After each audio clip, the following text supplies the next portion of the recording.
Hello friends, welcome to today சமையல்.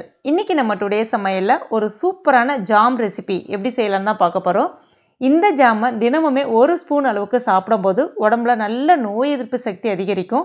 முடிவுதிரு பிரச்சனை, calcium குறைபாடு, இரும்பு சத்து குறைபாடு, சருமம் சம்பந்தமான பிரச்சனைகள், கை கால் வலி, மூட்டு வலி இந்த மாதிரியான எந்த பிரச்சனைகளுமே இருக்காது. வாய்க்கு நல்ல ருசியாகவும் இருக்கும். ஒரு ஈவினிங் நேர ஸ்நாக்ஸ் ரெசிபியாகவும் இதை நீங்கள் கொடுக்கலாம். அவ்வளோ ஒரு சூப்பரான ரெசிபி இது. இதை இப்போ நம்ம எப்படி செய்யறதுன்னு பார்க்கலாம். இந்த ரெசிபி செய்யறதுக்கு நான் அதற்கு ஒரு இட்லி பாத்திரம் ஒன்று எடுத்திருக்கேன். அதில் கொஞ்சமாக தண்ணி வச்சுருக்கேன். இப்போ இதில் ஒரு இட்லி தட்டில் நெல்லிக்காயை சேர்த்து வச்சுருக்கேன். அதாவது 3/4 கிலோ அளவுக்கு நெல்லிக்காவை நல்லா சுத்தம் பண்ணிட்டு எடுத்து வச்சுருக்கேன்.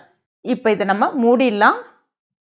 ஸ்டவ்வை மீடியம் ஃப்ளேமில் வச்சுருங்க. ஒரு 10 நிமிஷம் நல்லா வேக விட்டு எடுத்துக்கலாம். இதை இப்போ ஒரு 10 நிமிஷம் ஆயிடுச்சு. அந்த நெல்லிக்காய் நல்லா வெந்து வந்திருக்கணும். அதாவது லைட்டாக இந்த மாதிரி வெடித்து வந்த மாதிரி இருக்கணும். அதே சமயத்தில் நம்ம அழுத்தி பார்த்தோம்னா அந்த நெல்லிக்காய் நல்லா சாஃப்டாக வெந்திருக்கணும். இப்போ இதை அப்படியே எடுத்து ஆற வச்சிடலாம். ஆறுனதுக்கப்புறமா அது உள்ளே இருக்கக்கூடிய அந்த விதைகளை நீக்கிட்டு மிக்சி ஜாரில் சேர்த்துக்குங்க. கூடவே 20 கிராம் அளவுக்கு கழுவிட்டு தோல் நீக்கி இஞ்சை இந்த மாதிரி சின்ன சின்ன துண்டுகளாக கட் பண்ணிட்டு எடுத்துருக்கேன். அதையும் சேர்த்துக்கலாம். கொஞ்சமாக உப்பு சேர்த்துக்குங்க. இப்போ இதில் தண்ணிலாம் எதுவுமே சேர்க்காம இந்த மாதிரி நல்லா நைஸாக அரைச்சிக்கங்க. இது அப்படியே ஒரு வாரம் இருக்கட்டும். அடுத்ததாக ஒரு பேனில் 3/4 கப் அளவுக்கு வெல்லம் சேர்த்துக்குங்க. வெல்லம் மேக்சிமம் பாகு வெல்லம் பயன்படுத்துங்க. கூடவே 1/4 கப் அளவுக்கு தண்ணி சேர்த்துக்குங்க. இந்த வெல்லம் கரைஞ்சி ஒரு கொதி மட்டும் வரட்டும். இப்போ பாருங்கள், இந்த மாதிரி வந்த பிறகு ஒரு பேனில் இந்த வெல்ல கரைசலை வடிகட்டிக்கலாம்.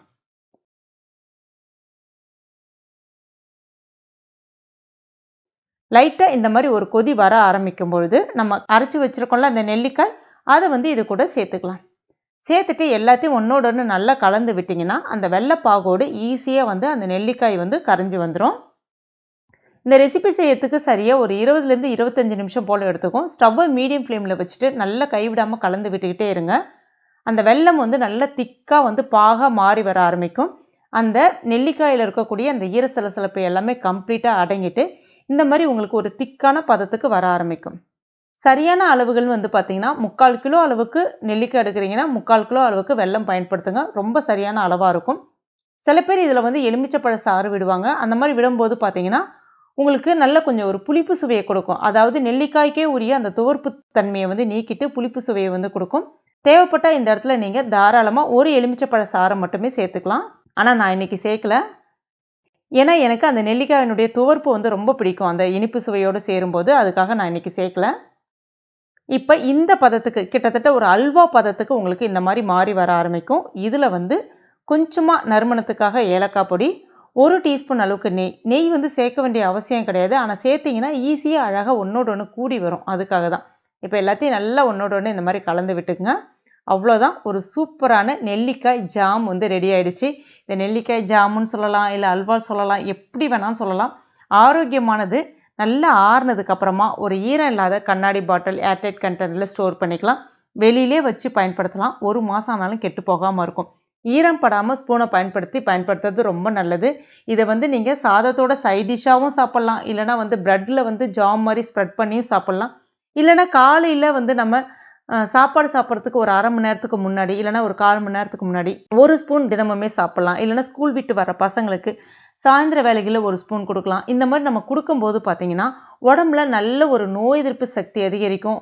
நல்ல வாய்க்கு நல்ல ருசியாகவும் இருக்கும். இனிப்பு, புளிப்பு, துவர்ப்பு எல்லா சுவையுமே காம்பினேஷனோட சூப்பராக இருக்கும். உடம்புக்கு ரொம்ப ரொம்ப சத்துங்க இது. அது மட்டும் இல்லாமல் முடிவுதிரு பிரச்சனை, சரும பிரச்சனை, கை கால் வலி, இந்த மூட்டு வலி, கால்சியம் குறைபாடு, இரும்பு சத்து குறைபாடு இதெல்லாம் எதுவுமே இருக்காது. கண்டிப்பாக ட்ரை பண்ணி பாருங்கள். ரொம்ப ரொம்ப டேஸ்டான ரெசிபி. ட்ரை பண்ணிவிட்டு மறக்காமல் எனக்கு கமெண்ட் பண்ணுங்கள். இந்த வீடியோ உங்களுக்கு பிடிச்சிருந்ததுன்னா லைக் பண்ணுங்கள். உங்கள் நண்பர்கள் மற்றும் ஃபேமிலி மெம்பர்ஸ் கூட மறக்காமல் ஷேர் பண்ணிங்க.